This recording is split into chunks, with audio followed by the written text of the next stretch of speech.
Hola, bienvenidos a un nuevo en vivo donde hablaremos acerca de mindfulness y su relación con la triada del enneagrama de la personalidad.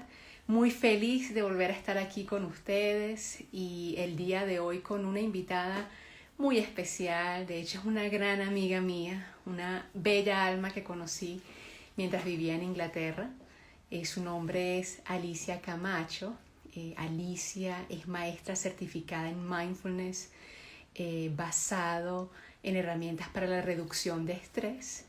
Ella, si bien su profesión pues es específicamente en marketing y en comunicación, un punto de inflexión en su vida la llevó a conectarse con las maravillosas herramientas del mindfulness y el enneagrama de la personalidad. Así que bueno, les voy dando la bienvenida a todos los que van llegando. Hola Gavita, hola Momi, hola Pausa, ¿cómo están? Aquí ya veo a Alicia, vamos a aceptar su invitación. Conversación muy interesante y muy amena junto con Alicia Camacho sobre mindfulness y el enneagrama de personalidad. Hola Ali, ¿cómo estás? Hola, Te André. veo al revés. Ay, espera, que lo pongo así. Eso, mejor. Así mucho ¿Cómo? mejor, ¿verdad? Perfecto, sí. Ali, ¿cómo estás? Me hace mucha ilusión tenerte aquí. Por supuesto, a mí también. Estoy feliz de estar aquí contigo teniendo esta charla tan interesante. Qué bueno, mi Ali. Ali, para aquellas personas que de pronto no te conocen, ¿podrías por favor contarnos un poco quién eres y cómo llegaste a estas herramientas? ¿Cuál fue ese punto de inflexión en tu vida que te llevó a conectar con mindfulness y el enneagrama? Por supuesto, André. Pues si me permites, para llegar a ese punto de inflexión en mi vida, te voy a contar un poquito más, o voy a contar a los espectadores un poquito más sobre mí. Yo, bueno, soy de aquí, de Madrid, donde estoy ahora, ¿no? Y bueno, pues siempre he tenido una vida muy activa, ¿no? Bueno, estudié lo que me gustaba, me dediqué a ello profesionalmente, tenía muchos amigos, planes, inquietudes, actividades, pero desde siempre he sentido como un pequeño vacío dentro, ¿no? Como que siempre he sentido ese vacío de querer algo más, algo diferente, ¿no? Entonces ya hace bastantes años, ¿no? Cuando vivía aquí en Madrid, conocí a mi pareja y decidimos, bueno, pues irnos a Inglaterra, ¿no? Pues para buscar nuevas experiencias. De hecho, allí es donde nos conocimos, ¿no? Y hemos compartido unos años muy bonitos juntos. Y allí la experiencia, bueno, fue muy buena, ¿no? Los dos, pues nos asentamos, encontramos nuestros trabajos, grupo de amigos, etcétera. Pero al cabo de unos años viviendo allí volví a conectar con ese vacío, ¿no? Que siempre Mm. está en el fondo, como que quería más, quería diferente, quería novedad. Y bueno, pues decidimos dejar allí los trabajos e irnos a viajar por Asia, ¿no? A descubrir aquella parte del mundo. Fue un tiempo estupendo, ¿no? Yo era feliz, ¿no? Con mi mochila, recorriendo aquellos países tan interesantes. Fue una época muy bonita. Y de hecho acabamos en Singapur, donde nos asentamos durante casi 4 años, ¿no? Conseguí, bueno, un trabajo que me motivaba, que estaba feliz, me gustaba mucho en el mundo del marketing, hicimos un montón de amigos, tenía un montón de planes, viajes, actividades, tenía todo aquello que en la vida yo consideraba que uno debe tener para ser feliz en el momento. Pero al cabo de unos años, algo empezó a no ir muy bien. Yo empecé a encontrarme cansada, siempre estaba con pequeñas gripes, constipados que iba cogiendo. Desarrollé una gastritis que el médico me dijo que era por estrés, pero yo no me sentía estresada. Yo sentía que estaba ocupada, ¿no? Activa, pero no estresada. Entonces, en aquel momento, en ningún momento se me pasó por la cabeza parar, no, quizás mirar un poquito para adentro y ver qué estaba mal, porque yo sabía que en el fondo algo no estaba funcionando como debería. Pero bueno, decidí seguir con mi vida activa, con mi trabajo, con mis cosas y no mirar mucho aquello, quizá porque no quería verlo, ¿no? De alguna manera. Pero bueno, pasaba el tiempo y yo cada vez estaba más cansada y aquello que no quería ver cada vez empezaba a ser un poquito más. Y bueno, por diferentes factores y causas de la vida, bueno, pues decidimos volvernos a Madrid, de donde éramos los dos, y eso hicimos, ¿no? Volvimos a Madrid, pues bueno, ilusionada por empezar un nuevo capítulo, algo nuevo, ¿no? Que es lo que siempre iba buscando en mi vida. Pero bueno, me encontré con algo que no era exactamente lo que yo buscaba, ¿no? A las pocas semanas de instalarnos de nuevo en Madrid, bueno, me diagnosticaron con leucemia. Y aquello realmente fue el punto de inflexión en mi vida, o bueno, lo que podemos llamar la llamada al despertar, ¿no? En aquel momento la vida como yo la conocía, ¿no? Una vida alegre, activa, repleta de actividades, se había derrumbado, ¿no? De alguna manera, porque no me encontraba triste, me encontraba cansada, estaba todo el día de médicos esperando resultados, ¿no? Era una vida que no me gustaba, que yo creía que no iba conmigo y que creo que no acepté, no aceptaba, en ese momento me resistía. Y de hecho, creo que en ese momento no tenía, o bueno, no supe utilizar los recursos, ¿no? Para gestionar aquella situación. Entonces lo que hice fue no gestionarla de alguna manera. Sí, intenté, bueno, pues mantenerme activa, ¿no? Pues empecé un nuevo trabajo, empezamos un nuevo grupo de amigos, reconecté con viejos amigos, ¿no? Intenté, pensaba que realmente si estaba activa y ocupada, pues no tendría que pensar en esta realidad que no me gustaba nada. Y bueno, así fue pasando el tiempo y bueno, yo seguía con mi tratamiento, las cosas iban bastante bien desde el punto de vista médico, iba evolucionando positivamente, pero yo cada vez me encontraba más triste, más desmotivada. Había algo de fondo que no estaba funcionando y no sabía muy bien por qué. Yo creía que lo intentaba, yo creía que estaba haciendo todo lo correcto, ¿no? Pero había algo muy dentro de mí que no estaba de acuerdo con todo eso. Y al cabo de, bueno, pues 2 años desde el diagnóstico, creo que fue el momento que realmente toqué fondo, ¿no? Ya llegó un momento que no podía mirar para otro lado, que estaba realmente cansada, desmotivada, que no encontraba como las razones, ¿no? Para seguir con todo esto. Y ahí fue cuando me di cuenta de que había que hacer algo, ¿no? De que ¿Y algo a, y tenía a- que cambiar. y a quién acudiste? O sea, al tocar fondo, ¿hacia dónde fuiste? ¿Dónde buscaste apoyo? ¿Cuál fue esa revelación, ¿no? ¿Cuál fue esa señal que te dijo, bueno, es por aquí? Bueno, pues en ese momento, como comentas, Andreina, decidí pedir ayuda, ayuda profesional, obviamente. Y ahí fue realmente cuando cambió todo, ¿no? En mi vida. En mi primera conversación con esta persona, bueno, pues yo le conté todo lo que me había pasado en los últimos años, tal, con los detalles y todo esto. Ella me escuchó atentamente y al final, ¿no? De toda mi charla, me preguntó, ¿qué has aprendido de todo esto? Bueno, aquella pregunta me pilló por sorpresa totalmente, ¿no? Y yo realmente en ese momento pensé para mí, bueno, no me está escuchando, ¿cómo que he aprendido de todo esto? Pero ha sido una cosa tras otra, ¿no? Obviamente esa pregunta me descolocó un poco mi esquema mental porque nunca me había planteado qué puedo sacar de todo esto, qué puedo aprender, ¿no? De todo esto. Y a partir de ahí algo cambió en mí, ¿no? Y realmente me decidí a encontrar esa respuesta, ¿no? Un poco a encontrar sentido a todo lo que había pasado y a sacar algo positivo de todo esto. Necesitaba sacar algo positivo de esto. Y ahí empezó una búsqueda. Y ahí empezó una búsqueda por muchos caminos, ¿no? Esta persona me recomendó el libro de Joe Dispenza, El placebo eres tú, Ah, sí, es fabuloso ese libro, fabuloso. que sé que conoces bien, ¿no? Entonces yo en ese momento, muy aplicada, me lo compré y esa misma tarde lo empecé a leer y lo devoré, ¿no? Según me leía el libro. Y la verdad, bueno, para aquellos que no conozcan mucho este autor, bueno, toca temas sobre epigenética, la relación mente-cuerpo, cómo utilizar tu mente para sanar tu cuerpo a través de meditaciones, etcétera. Y para mí todo esto era nuevo, todos estos conceptos eran nuevos, pero yo según me leí el libro, yo dije, si esto es posible, yo quiero intentarlo, ¿no? Yo quiero sanar también, yo quiero volver a estar bien. Y ahí no fue un poco cuando todo cambió. Decidí cogerme un tiempo para mí, fuera del trabajo, y empecé a investigar sobre estos temas. Leí un montón de autores para entender un poco más sobre esta relación mente-cuerpo, empecé, bueno, me introduje bastante en todo lo que tiene que ver con meditación y mindfulness para empezar a conectar con mi cuerpo por primera vez, ¿no? Por primera vez en mucho tiempo.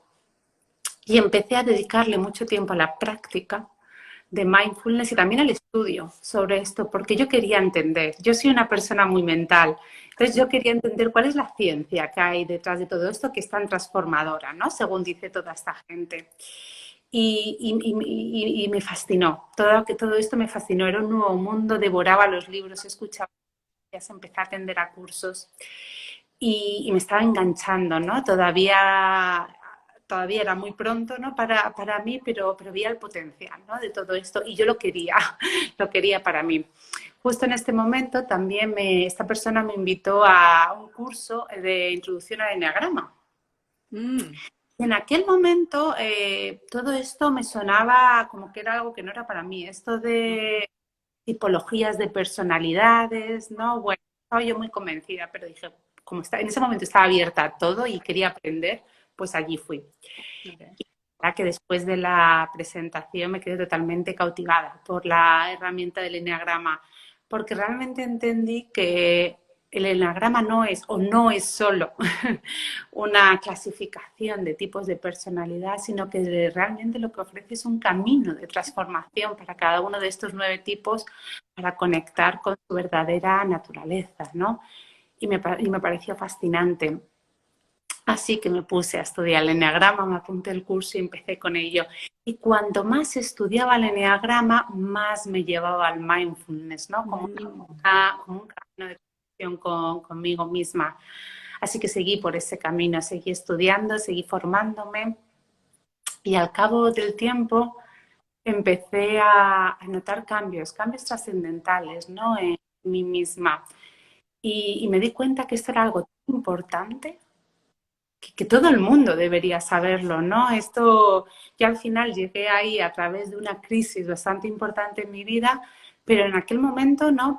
La gente no tiene por qué llegar a tocar fondo, ¿no? Para encontrarse con estas herramientas tan valiosas.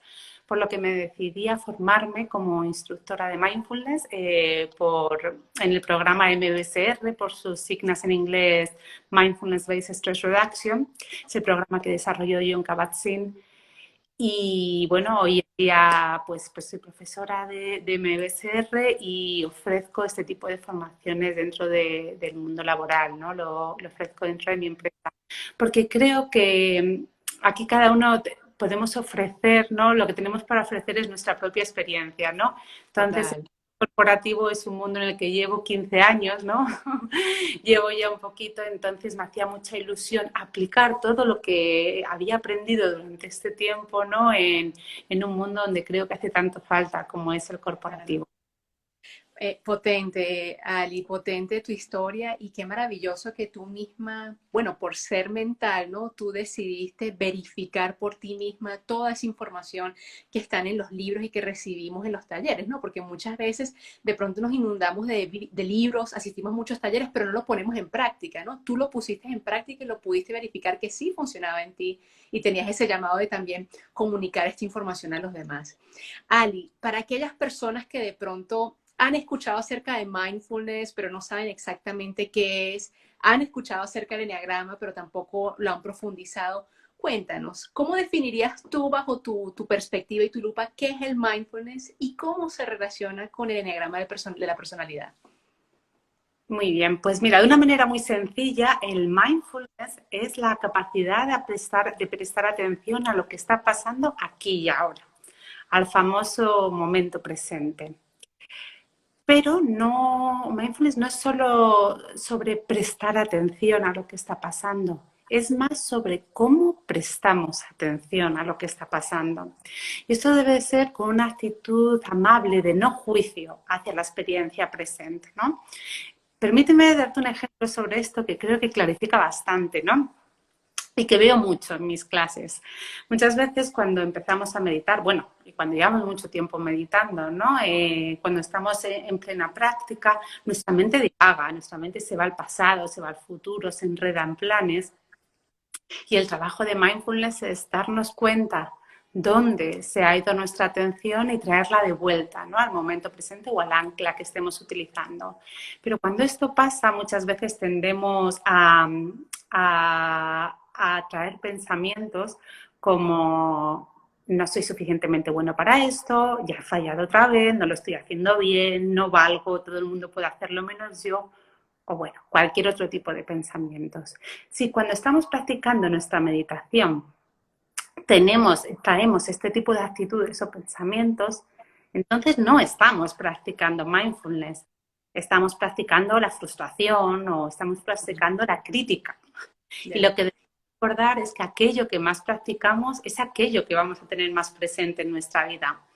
Entonces, cuando hablamos de la práctica de mindfulness, se trata de prestar atención a lo que está pasando en el momento presente, pero de una forma muy particular, ¿no? De una forma amable y sin juicio.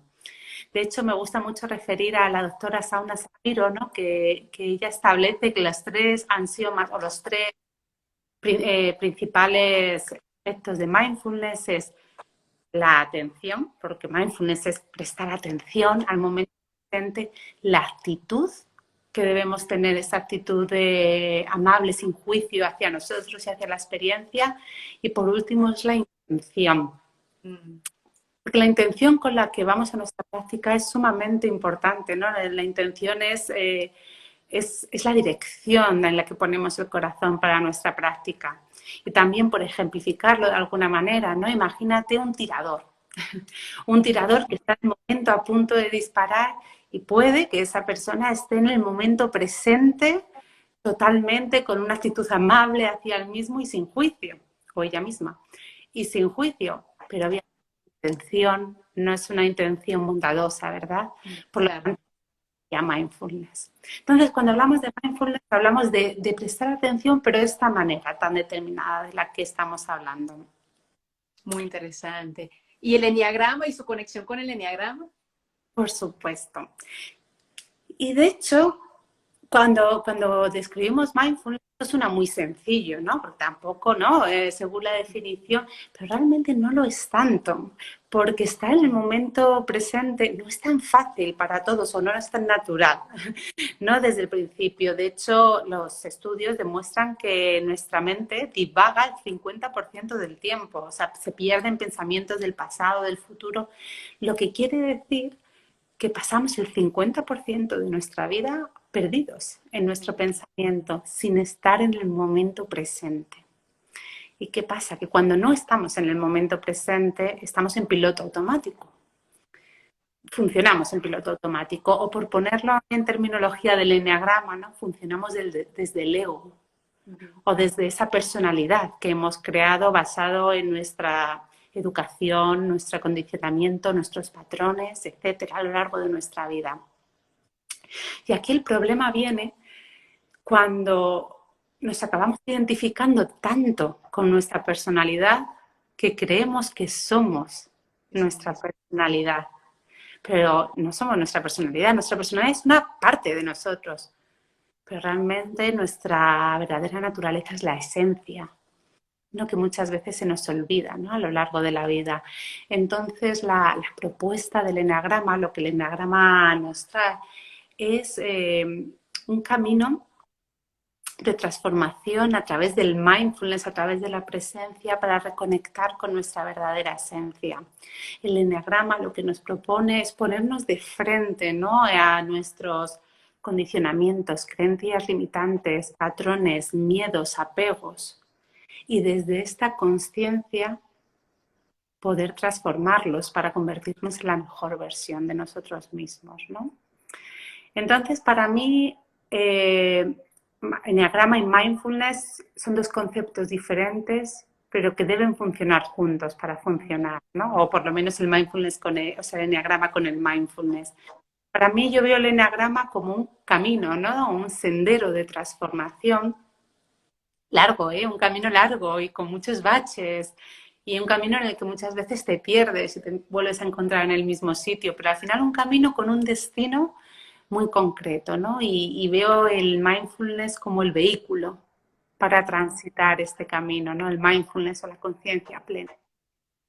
Fascinante, ¿no? un poquito.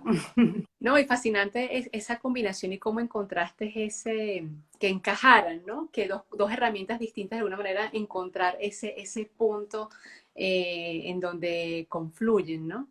Y Ali, una pregunta, porque yo sé que no nos va a dar tiempo de abordar de pronto ejercicios de mindfulness para cada eneatipo, ¿no? Pero si pudiéramos mirarlo desde esa triada que se encuentra en el eneagrama, que es el de la triada emocional, la triada mental y la triada del instinto, ¿no? De lo corporal. ¿Qué ejercicios vendrían o serían buenos para esas diferentes triadas? Claro que sí. Bueno, pues el eneagrama, para aquellos que no estén familiarizados, describe 9 tipos de personalidades, pero esto es como la punta del iceberg, ¿no? Ujú. De las flechas, las alas, los niveles y un nivel de complejidad súper exquisito, ¿no? Para describir cada tipo de personalidad. Pero así a grandes rasgos hablamos de estos 9 tipos que se dividen en las 3 triadas a los que tú estás haciendo referencia, o los 3 centros, que están alineados a cada uno de las partes de nuestro cerebro trifásico, ¿no? Entonces, primero tenemos y sin ir mucho en el detalle, ¿no? Todo esto, podemos hablar de la triada del instinto, ¿no? Que está muy relacionada con el cerebro límbico.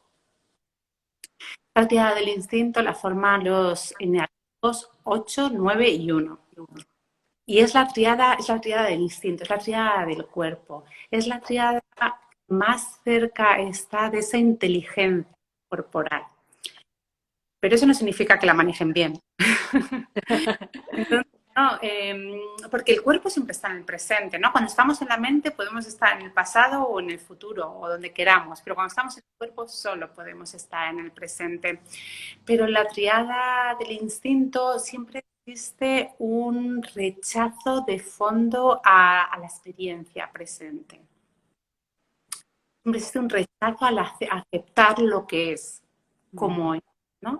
Y este rechazo se manifiesta en tensiones que normalmente se sienten en el cuerpo, porque tanto los 8, eneatipos 8, 9 y 1 tienden a sentir todo a través del cuerpo, ¿no? Y cuando hablas con ellos suelen hablar mucho de tensiones en el cuerpo, tensiones físicas que están creadas por un sentimiento que está muy de fondo, que suele estar relacionado con la ira, con el enfado, que viene de un rechazo, ¿no? A la realidad, al mundo como es. Y luego, claro, cada eneatipo gestiona esto como bien puede, ¿no? El eneatipo 8 tiende más a enfrentarse al mundo, ¿no? Pues sacando un poco más esa agresividad. El eneatipo 9 tiende más a evadirse del mundo cuando no le gusta y el eneatipo 1 tiende a resistirse al mundo con ese crítico interior tan fuerte, ¿no? Entonces cada uno, bueno, pues gestiona esto como, bueno, pues como bien han aprendido, pero siempre con este enfado, ¿no? que hay de fondo del que muchas veces ni siquiera somos conscientes de que está ahí. Entonces el camino o el sendero un poco de transformación de estos eneatipos pasa por la aceptación de la realidad tal cual es, ¿no? Que es un concepto que suena bastante sencillo, pero fascinantemente transformador, ¿no? El aceptar las cosas tal cual son para evolucionar con ellas. Y bueno, me comentas ejercicios, ¿no? De mindfulness aplicados a ellos. Pues como estamos hablando, en esta triada hay tensión en el cuerpo, ¿no? Es una tensión física. Entonces, todos los ejercicios de mindfulness en movimiento suelen ser muy buenos, ¿no? Para estos eneatipos. Ejercicios que se centren en conectar con las tensiones que hay en el cuerpo y aprender a mover el cuerpo de una manera de las que podamos que éstas se aflojen, ¿no? Como el yoga, el movimiento consciente o cualquier otro tipo de movimiento que lo hagas de forma consciente, ¿no? Que lo hagas de forma meditativa. Tú Es, sabes es que Adri, mi compañera de vida, ella pertenece a estos geniatipos de instinto, ¿no? Y justamente le gusta mucho correr y precisamente se compró hace poco un libro de mindfulness para runners, mindfulness para corredores. O sea que de verdad que los ejercicios que muestran ahí le ha funcionado. Totalmente. Yo por lo que he visto, ¿no? Por la experiencia con este tipo de eneatipos, lo que veo es que es gente que suele ser deportista porque hay tanta energía dentro, ¿no? Creada quizá por un enfado de fondo que hay que sacar, ¿no? Esa energía. Y el deporte, por supuesto, es una forma estupenda. Y de hecho, cuando no tenemos esa vía de escape, ¿no? Seguramente es cuando más estrés o ansiedad se puede crear a estos eneatipos, ¿no? Cuando no permiten dejar salir toda esa energía que llevan dentro. Entonces, esto es lo que tiene que ver con... Y hablas de correr y me gusta mucho esa apreciación, ¿no? Porque muchas veces cuando hablamos de mindfulness en movimiento, es una cabeza yoga y por supuesto que lo es, pero cualquier otro ejercicio que hagamos de forma totalmente consciente, eso es mindfulness, ¿no? Entonces no tenemos que cerrarnos a lo que parece que es lo correcto, sino adaptarnos a lo que nos gusta y lo que nos hace sentir bien, ¿no? Pero llevar conciencia. Claro. Y para la siguiente triada, querida Ari, la triada emocional que pertenecemos los dos, los tres y los cuatro.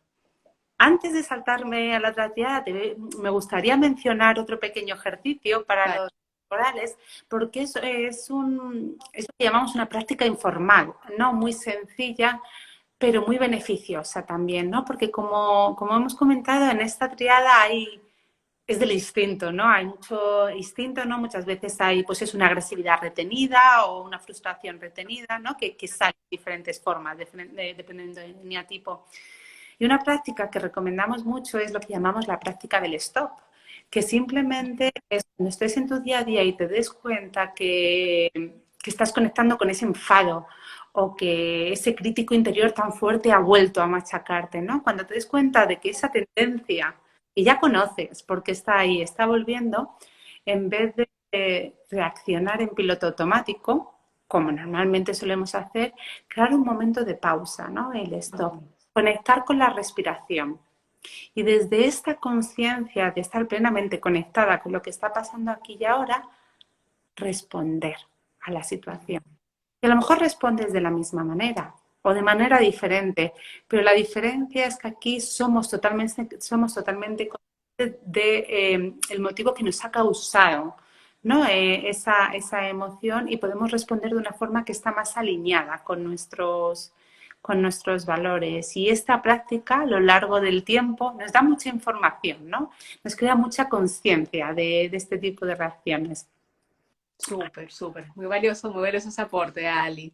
Bueno, sí, sigamos con las otras triadas, porque aquí tenemos esencias de todos tipos. Por aquí Sara Cristina nos dice que ella es esencia uno. Esperamos que estas recomendaciones te aporten a ti y a todos los eneatipos que pertenecen a esta triada. Pues Sigue la emocional, ¿no? sí, vamos con la triada del sentimiento, que está más asociada a nuestro cerebro límbico, ¿no? De las emociones. Y aquí están los eneatipos 2, 3 y 4. En esta triada hay una tendencia muy marcada a estar en el pasado, a vivir en el pasado. Muchas veces porque hay un pasado que fue mejor y lo recordamos de una forma idílica, o muchas veces también porque hay un evento traumático del pasado que tendemos a revivir en el presente. Pero por una razón o la otra tendemos a irnos, ¿no? A irnos al pasado, lo que quiere decir que no estamos en el presente y si no estamos en el presente estamos funcionando en este piloto automático del que hablamos.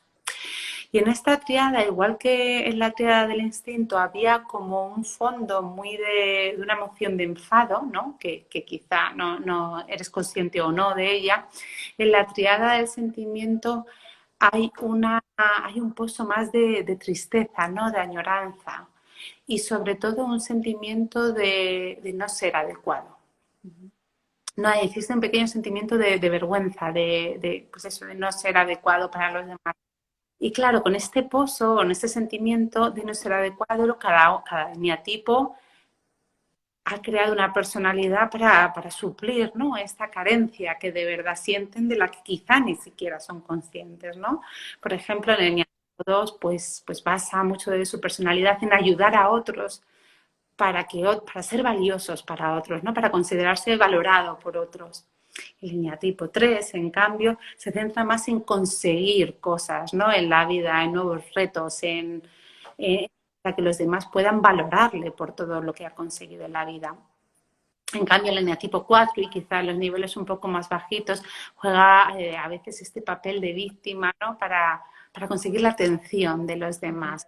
Pero realmente estos son técnicas, ¿no? Que cada uno pues hemos desarrollado quizá para suplir ese sentimiento, ¿no? Que tenemos de fondo. Entonces, un poco el camino de transformación en esta triada iría realmente para aprender a estar en el presente y aprender a valorarnos por lo que somos, ¿no? Aprender a conseguir esa valoración interna que muchas veces buscamos de diferentes formas en el afuera, ¿no? En los otros, ¿no? Aprender a conectar con nuestras necesidades, con nuestra propia valía, ¿no? Y con nuestra propia compasión, ¿no? A nosotros mismos. Entonces, bueno, está tirado un poco por ahí y por lo tanto, ejercicios que podamos así recomendar de mindfulness. Cualquier ejercicio de mindfulness que te ayude a volver al presente es súper valioso, ¿no? Porque cuando tiendes a irte al pasado, a estar recordando, añorando algo que pasó en el pasado, por ejemplo, un ejercicio de conexión con la respiración es súper valioso, porque la respiración siempre, siempre está en el pasado, está en el presente, perdona, y siempre está disponible. Pase Claro, claro. la situación que estés en tu vida, tu respiración siempre está disponible, ¿no? Entonces, pues dedicarle un tiempo cada día a entrenar la mente, a estar aquí en el presente, aquí y ahora, es muy valioso, ¿no? Para estos eneatipos. Y luego, aparte de esto, también los ejercicios que pueden ser muy útiles es todo lo que tiene que ver con la conexión con el corazón. Aquí estamos hablando de la triada del sentimiento, ¿no? Entonces, cuando realmente hacemos ejercicios de meditación, de mindfulness, enfocados a conectar con nuestro corazón y con aquellos sentimientos que están ahí, que quizás estén muy, muy escondidos y quizás estén muy abajo, pero están ahí, ¿no? Cuando aprendemos a conectar con ellos y a quizá verlos por lo que son, quizás sea vergüenza o tristeza, esa misma conciencia del sentimiento que hay de fondo te haga, bueno, cambiar la perspectiva, ¿no? De las cosas. Entonces aquí son un par de ejercicios que creo que son muy relevantes para esa triada. Excelente, Ali. Bueno, yo pertenezco a esa triada y a mí me ha ayudado muchísimo el senderismo, el pasear por la montaña, el observar a los árboles, las aves, ¿sabes? Las flores, como conectar. Y tiene que ver con el corazón, finalmente, ¿no? Porque es como que esa conexión con el que todos somos uno. Y también me ha ayudado muchísimo unos ejercicios de el Instituto de Matemáticas del Corazón, de HeartMath, que es precisamente los ejercicios que nos comparte Joe Dispenza, ¿no? En sus libros, que tiene que ver con esa conexión y esa coherencia entre el cerebro y el corazón. Y hay unos ejercicios espectaculares donde uno medita, pero la respiración es a través del corazón y vas conectando con un sentimiento de gratitud o con el recuerdo de una persona. Así que sí, súper, súper, súper esos que nos compartes.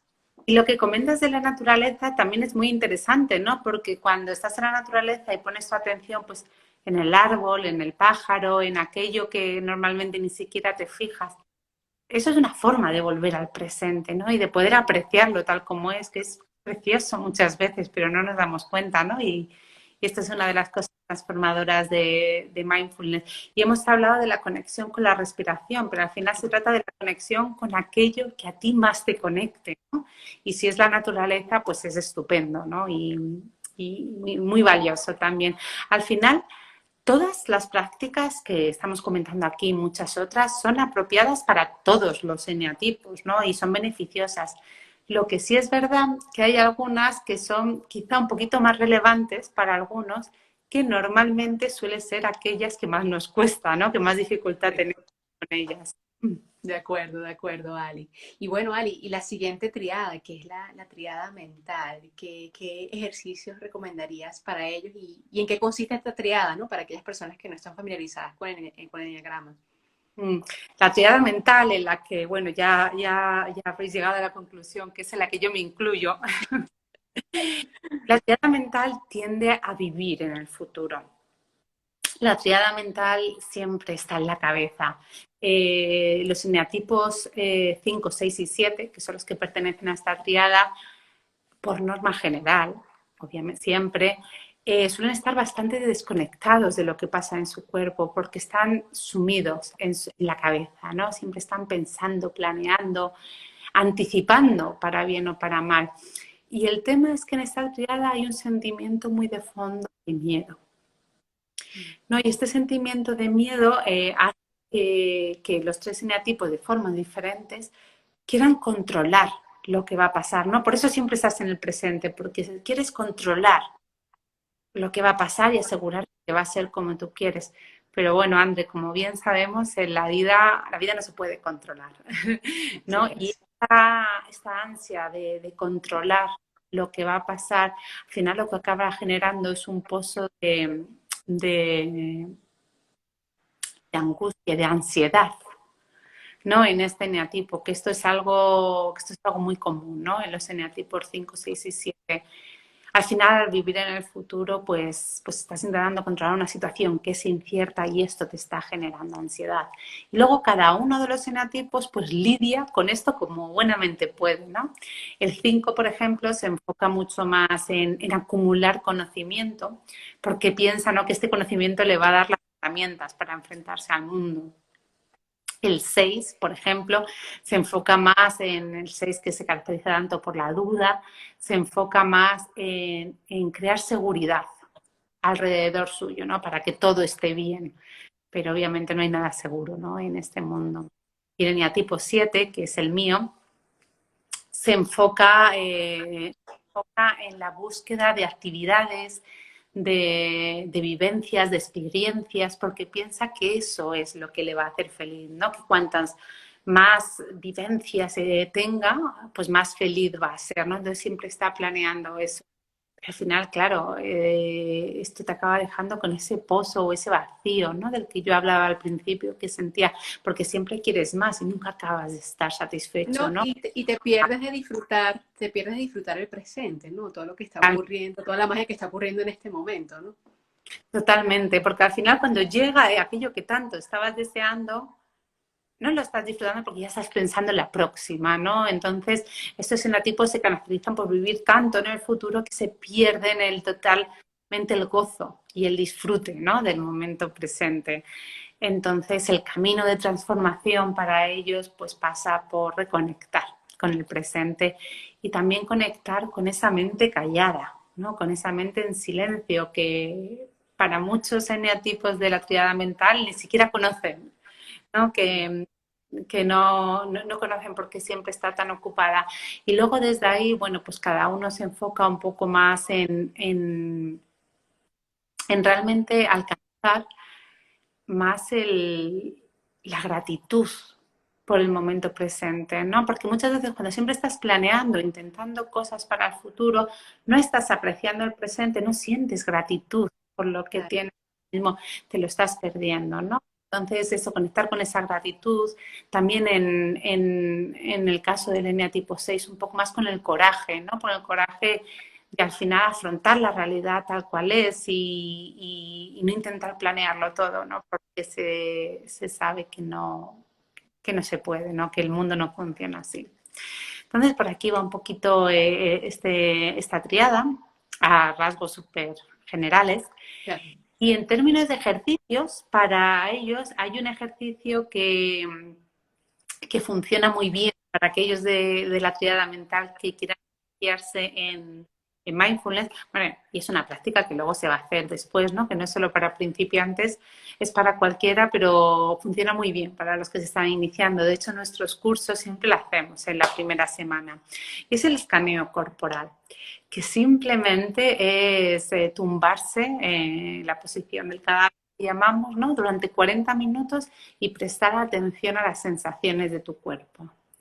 Y claro, teniendo en cuenta que para muchísimas personas de la actividad mental nunca han parado a no hacer nada y simplemente escuchar a su cuerpo sin estar pensando en 7 cosas más, es bastante revolucionario, ¿no? Y de hecho, muchos de ellos, y yo en mi caso, cuando empecé a practicarlo, ¿no?, me costaba estar 40 minutos tumbada. Empecé a notar sensaciones en mi cuerpo que en la vida había sentido. Sensaciones positivas, pero también algunas que no lo son tanto, ¿no? Y que incluso me asustaban al principio. Y es que el cuerpo nos habla, ¿no? Tiene su propio lenguaje. Lo que pasa es que muchas veces no lo escuchamos, ¿no? Entonces, cuando nos ponemos a escucharlo por primera vez, bueno, pues aprendemos un montón de él, pero muchas veces nos cuesta, ¿no? Porque si teniendo en cuenta que llevamos 20, 30, 40 años con una mente activa, pensando siempre cuando decidimos pararla y simplemente prestar atención a nosotros mismos, al cuerpo, muchas veces nuestra mente se revela, ¿no? contra aquello, ¿no? Pero yo siempre lo digo, es difícil al principio, sobre todo para las personas de esta triada. Lo importante es seguir intentándolo, sin ninguna expectativa de que nada vaya a cambiar y ver qué pasa, ¿no? Hacer un poquito esa investigación. Y bueno, aparte de esta práctica, todas las prácticas de silencio son súper beneficiosas para la triada mental, ¿no? En vez de prácticas más de visualización, yo recomendaría prácticas de silencio. Muchas veces son más demandantes, ¿no?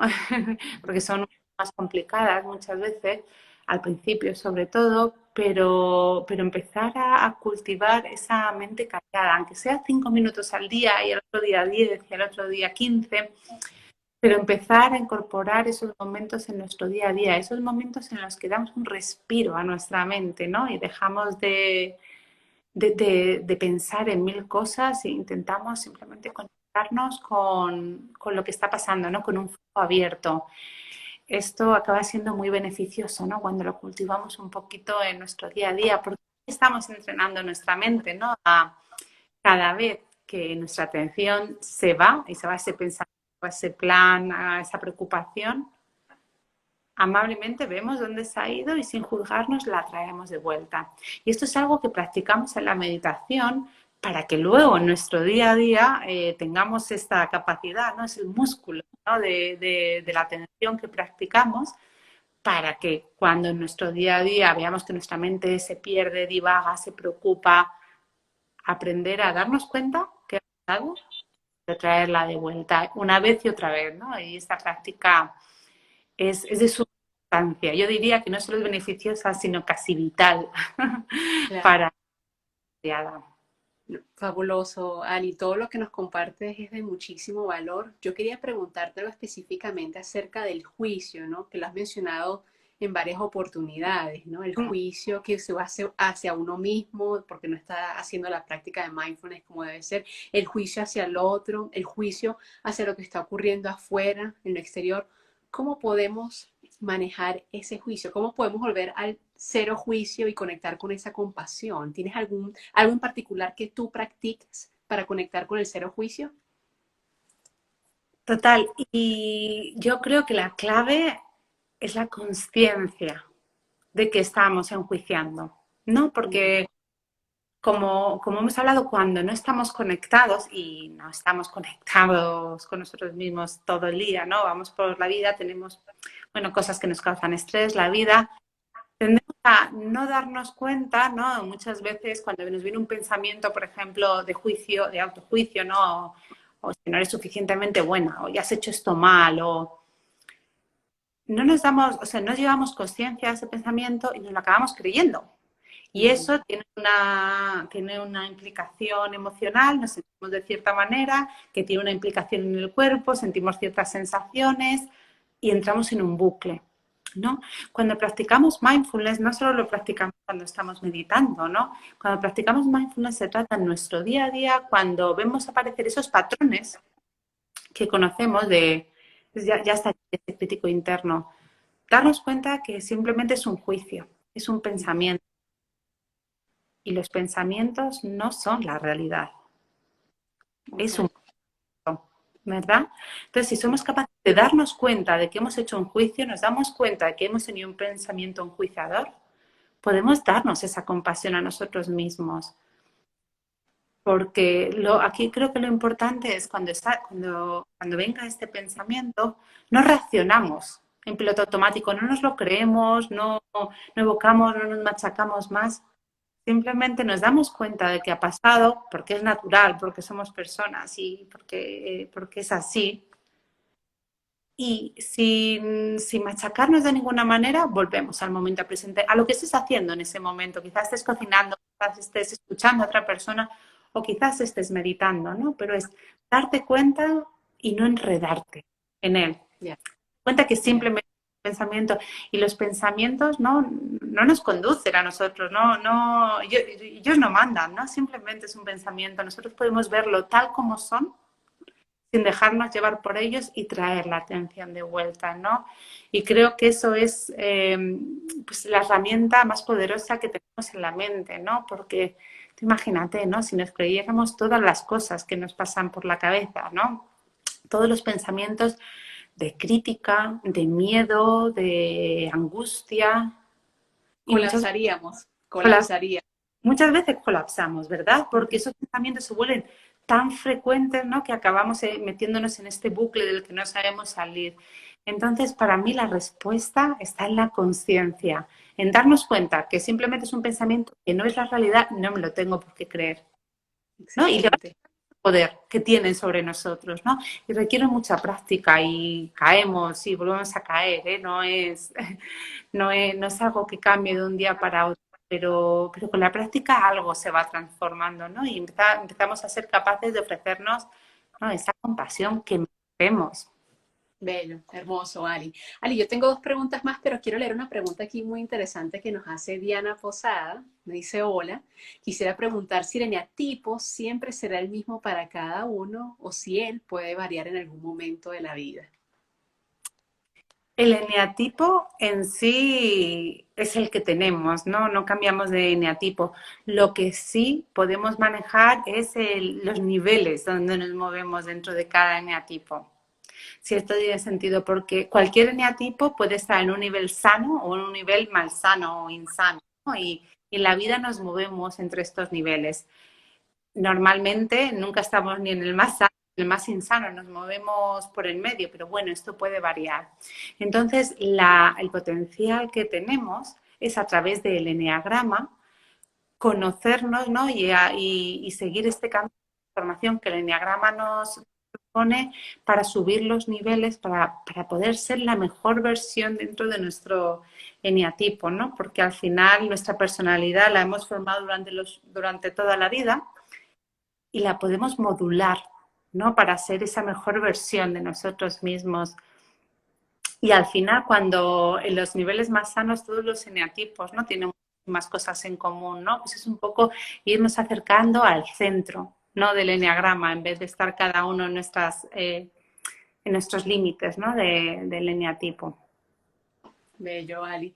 Ali, tengo una pregunta que va muy de la mano con esta y está asociado, hay un pasaje muy bonito de un libro de Borja Vilaseca que se llama Encantado de conocerme, Lo conozco. donde al final del libro él explica que el eneagrama es solo como una herramienta, como una balsa que te lleva de una orilla a otra, ¿no?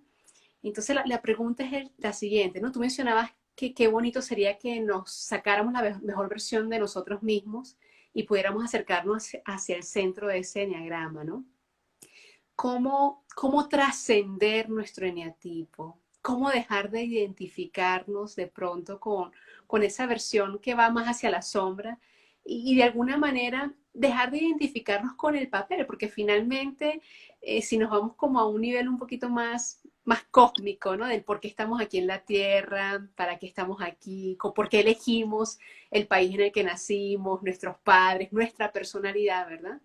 ¿Cómo volver a ese recuerdo de que sencillamente somos actores en una obra de teatro? Mm. Pues de nuevo, la respuesta que te puedo ofrecer es la conciencia, André, tan, tan simple y tan trascendental como aquello, ¿no? Como hemos hablado antes, cuanto más desconectados estemos, cuanto más funcionemos en piloto automático, más estamos funcionando en nuestra personalidad. Pero nuestra personalidad simplemente es esa fachada que nosotros hemos construido pues para manejarnos, ¿no? En la vida, ¿no? Y el enneagrama lo que propone, ¿no? Es enseñarnos a llevar esa conciencia a cada capa de esa personalidad que hemos construido, ¿no? Y de ahí podemos ponernos de frente, ¿no? Y mirar a la cara a nuestros miedos, a nuestros apegos, a esas creencias que nos llevan limitando tanto tiempo. Y esta misma conciencia de estas capas de personalidad es lo que puede transformarlas o transmutarlas, ¿no? Para desde ahí poder evolucionar a esa mejor versión de la que hablamos, que simplemente significa ir acercándonos más hacia nuestra verdadera esencia de lo que somos. O bueno, o ir recordando, ¿no? Porque esto no es algo, esto de aquí venimos, ¿no? Esto no es un camino que nos lleve a un sitio desconocido, todo lo contrario, la esencia es donde venimos, ¿no? Lo que pasa es que durante la vida hemos creado esas capas de personalidad tan duras que muchas veces nos hemos identificado tanto con ellas que hasta que no somos capaces de verlas, no podemos iniciar ese camino de vuelta, ¿no? De desidentificación, ¿no? De lo que somos, ¿no? Para poder ver lo que realmente hay detrás de todo eso, que es la esencia, la misma de donde venimos. Hermoso, Ali.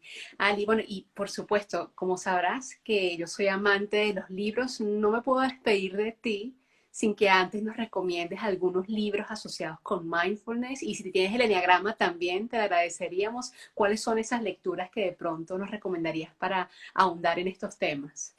Por supuesto. Bueno, André, conociéndote como te conozco, sabía que esta pregunta no podía faltar en ninguna conversación contigo. Entonces, bueno, dentro del mundo de mindfulness hay un autor que, bueno, para mí es mi referencia o mi maestro, ¿no?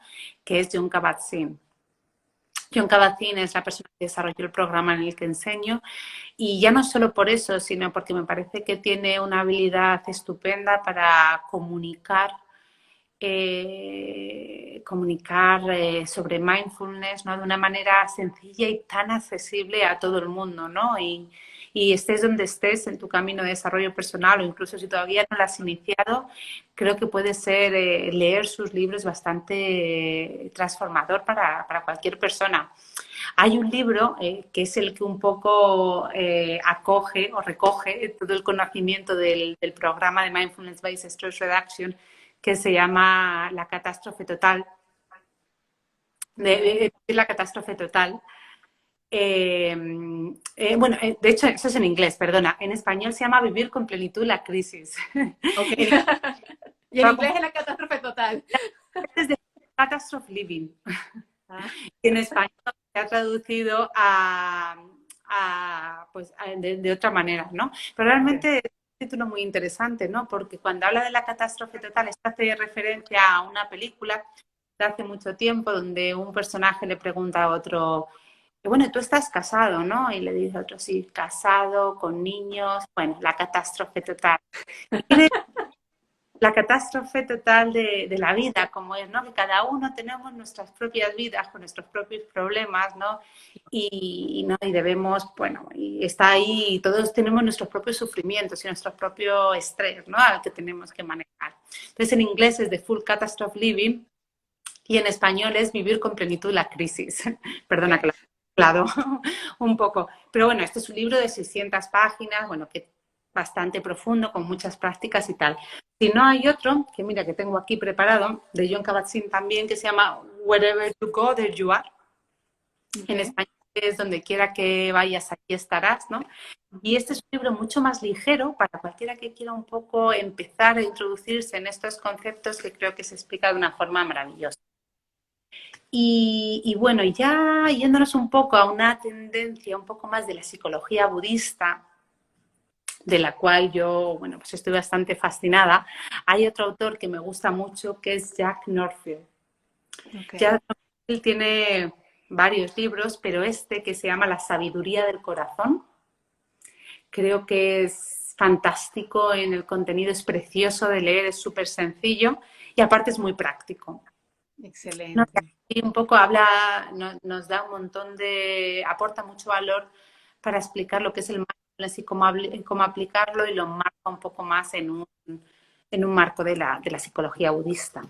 Ali, yo te voy a pedir un gran favor. Aquí me están preguntando los nombres de los libros. ¿Qué tal si al finalizar el en vivo le tomas fotos y yo los pongo en la historia para que las personas puedan llevarse eso? Yo lo voy a dejar grabado en los destacados para que también puedan revisar esas recomendaciones de libros que Alicia nos brinda.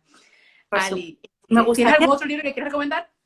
Hay otro, y este es del Eneagrama, ¿no? Ujú. Y del Eneagrama, bueno, hay muchos libros de diferentes autores, pero para mí este que se llama La sabiduría del Eneagrama de Rizzo y Hudson es el libro estrella donde realmente explica de una forma clara qué es y de dónde viene el Eneagrama, ¿no? Pero con esa profundidad, ¿no? Explicando el Eneagrama no solo como una herramienta de crecimiento personal, pero también espiritual. Y bueno, pues este libro es súper, súper recomendado para cualquiera que quiera conocer un poquito más sobre esta Excelente. tan poderosa. Excelente, Ali. Gracias por las recomendaciones. Ya al finalizar colocaremos esos libros en las historias. Ali, para ir cerrando, pues mira, para mí ha sido un honor, una alegría, pues bueno, tenerte primero aquí en estos en vivos. Segundo, pues encontrarnos en diferentes puntos de nuestras vidas donde ambas estábamos muy conectadas con el aspecto sombra de nuestro eneatipo, ¿sí? Que fue, creo que en Inglaterra fue el aspecto sombra que nos disfrutamos, ¿no? Finalmente que nos disfrutamos porque nos llevó a transitar el camino que hoy en día tanto tú como yo hemos transitado. Y qué alegría pues verte feliz, no solo más sana, no solo más, verificando toda esta información de mindfulness y de enneagrama, sino que también estás poniendo al servicio de todas esas empresas estas herramientas que son tan valiosas para estos tiempos de cambio, ¿sí? Tiempos en los que estamos llamados a volver al centro, a volver a la coherencia y a dejar de ver hacia afuera para empezar a mirar hacia adentro. Entonces, a la luz de esto, me encantaría que pudieras pues, despedirte con algún mensaje, alguna frase, algo, lo que te nazca para animar a las personas a transitar este camino de mindfulness y tomar en cuenta pues, esta valiosa herramienta que es el eneatipo de la personalidad. Pues mira, lo que me están haciendo ahora mismo es que para mí, mi experiencia personal, yo recuerdo cuando empecé en este camino, ¿no? Y lo vi como un camino duro, de mucho trabajo, ¿no? Este camino de mejorarte a ti mismo, porque estamos tan acostumbrados a trabajar duro por lo que queremos conseguir, ¿no? Nos han enseñado, ¿no? Que hay que trabajar duro para conseguir tus objetivos y tus metas, que muchas veces lo traemos a esta perspectiva. Y para mí, animo a cualquier persona a introducirse en el mundo del mindfulness con una perspectiva mucho más abierta, porque aquí no se trata de cambiarte a ti, ni de cambiar nada, ni de conseguir nada. Se trata simplemente de aprender a estar presentes y agradecer tu vida tal como es. No se trata de aceptar tu vida tal como es, te gusta o no. Y este concepto de aceptación para mí ha sido el más transformador, ¿no? De todo lo que he aprendido durante estos años. Y para esto no hay que dejar de hacer realmente. Iba a decir, no hay que hacer nada, pero es que sencillamente es el dejar de hacer y conectar con el ser lo que llega a ser tan transformación, ¿no? A través de este concepto de la aceptación. Y sé que es algo que hemos oído, ¿no? El dejar de hacer para estar en el ser, pero muchas veces nos cuesta interiorizar, ¿no? Y nos esforzamos y creemos, pero este es el único trabajo de la vida en el que no nos tenemos que esforzar por nada, en el que no tenemos que cambiar nada porque ya somos perfectos como somos, ¿no? Y para mí esto es lo que más, una de las cosas que más me ha costado de entender dentro de mi desarrollo personal y uno de los factores más transformadores. Ali, muchísimas gracias al fondo de mi corazón. De verdad que qué rico volver a conectar contigo, de escucharte, de verte, mandándote mucha luz a ti y a Raúl. Ali está a punto de, bueno, próximamente traerá una nueva alma a este mundo, así que mandándote mucha luz para que ese embarazo pues fluya de la mejor manera y que puedas seguir compartiéndonos toda tu sabiduría a través de tus redes. ¿Cómo te seguimos, Ali? ¿Dónde te encontramos? ¿Cómo tenemos sesiones contigo? Por supuesto. Bueno, André, yo te quería agradecer esta oportunidad, ¿no? Porque estoy, bueno, muy agradecida de que me hayas traído, ¿no? Aquí, ¿no? Con el nivel de la gente que normalmente invitas. Me siento muy orgullosa de estar aquí contigo. Y también a nivel personal, me encanta, ¿no? Nuestras charlas y estoy muy contenta de haber podido compartir, ¿no? Una de nuestras charlas pues con otras personas y espero que haya podido animar o inspirar a alguien de alguna manera para, para seguirme, si os apetece y si os interesa, estoy en Instagram, ¿no? Supongo que me podráis ver aquí, es Camacho. Y bueno, pues ahí comparto un poquito, hablo sobre mindfulness siempre desde mi experiencia personal y me encantaría veros allí.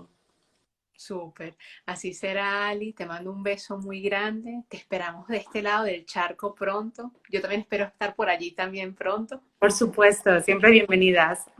Esperemos que sea este año. Y bueno, que tengas un excelente fin de semana. Muchísimas gracias a todos los que nos acompañaron. El en vivo va a quedar grabado. Y bueno, los espero para el próximo en vivo que será el fin de semana siguiente. Creo que va a ser el 26 o 27 de febrero. Así que atenta a mis redes. Ali, besos. Te quiero, amiga. Cuídate mucho. Hasta luego. Chao.